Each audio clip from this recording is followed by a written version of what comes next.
DYSP ಕಚೇರಿ ಮುಂದೆಯೇ ಅನೈರ್ಮಲ್ಯ ತಾಂಡವ.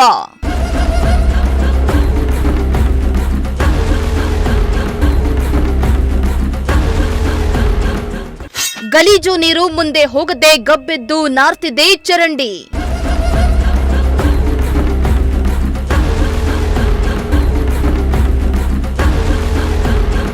S ವೀಕ್ಷಕರೇ, ಐತಿಹಾಸಿಕ ನಗರಿ ಶಿರಾದಲ್ಲಿ ಅದ್ಯಾಕೋ ನಗರಸಭೆಯ ಅಧಿಕಾರಿಗಳ ನಿರ್ಲಕ್ಷ್ಯದಿಂದಾಗಿ ನಗರದ ಹಲವೆಡೆ ಅನೈರ್ಮಲ್ಯ ತಾಂಡವಾಡ್ತಾ ಇದೆ. ಈ ಕುರಿತು ವರದಿಯನ್ನ ಬಿತ್ತರಿಸ್ತಾ ಇದ್ರು ಕೆಲವೊಮ್ಮೆ ಅಧಿಕಾರಿಗಳು ಜಾಣ ಕುರುಡುತನ ತೋರ್ತಿದ್ದಾರೆ ಅನ್ನಿಸ್ತಾ ಇದೆ. ಇತ್ತ ನಗರದ ಪೊಲೀಸ್ ಉಪ ವಿಭಾಗ ಕಚೇರಿ ಮತ್ತು ಗ್ರಾಮಾಂತರ ಪೊಲೀಸ್ ಇನ್ಸ್ಪೆಕ್ಟರ್ ಕಚೇರಿಯ ಮುಂಭಾಗದಲ್ಲಿ ಚರಂಡಿ ನೀರು ನಿಂತು ಸಾರ್ವಜನಿಕರಿಗೆ ಮತ್ತು ಪೊಲೀಸರಿಗೆ ತೀವ್ರ ತೊಂದರೆಯಾಗ್ತಾ ಇದೆ.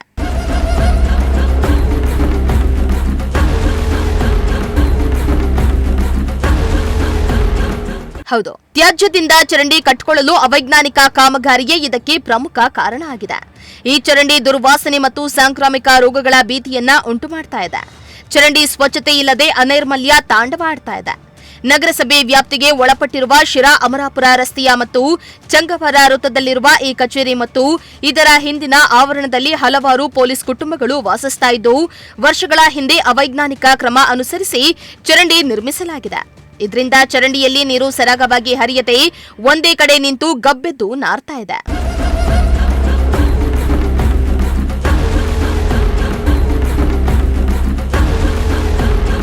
ಇನ್ನು ಮಳೆಗಾಲದಲ್ಲಿ ಚರಂಡಿ ನೀರಿನ ಜೊತೆ ಮಳೆ ನೀರು ನಿವಾಸಿಗಳ ಮನೆಗೆ ನುಗ್ಗೋದ್ರಿಂದ ವಾಸಿಸುವುದಕ್ಕೆ ಕಷ್ಟವಾಗ್ತಾ ಇದೆ. ಜೊತೆಗೆ ಚರಂಡಿಯಲ್ಲಿ ಗಿಡ ಗೆಂಟೆಗಳು ಸೇರಿದಂತೆ ಪ್ಲಾಸ್ಟಿಕ್ ತ್ಯಾಜ್ಯಗಳು ಹೊರತೆಗೆಯದೆ ಚರಂಡಿಯಲ್ಲೇ ಕೊಳೆತು ನಾರ್ತಾ ಇದೆ. ಗಬ್ಬೆದ್ದು ನಿಂತ ಚರಂಡಿ ನೀರಿನಿಂದಾಗಿ ದುರ್ವಾಸನೆ ಬೀರುವ ಜೊತೆಗೆ ಸೊಳ್ಳೆಗಳ ಕಾಟ ವಿಪರೀತವಾಗಿದೆ. ಇದರಿಂದ ಸಂಜೆ ಹೊತ್ತು ಕಚೇರಿ ಮತ್ತು ಪೊಲೀಸ್ ವಸತಿ ಗೃಹದಲ್ಲಿ ವಾಸಿಸುವುದೇ ಕಷ್ಟಕರವಾಗಿದೆಯಂತೆ.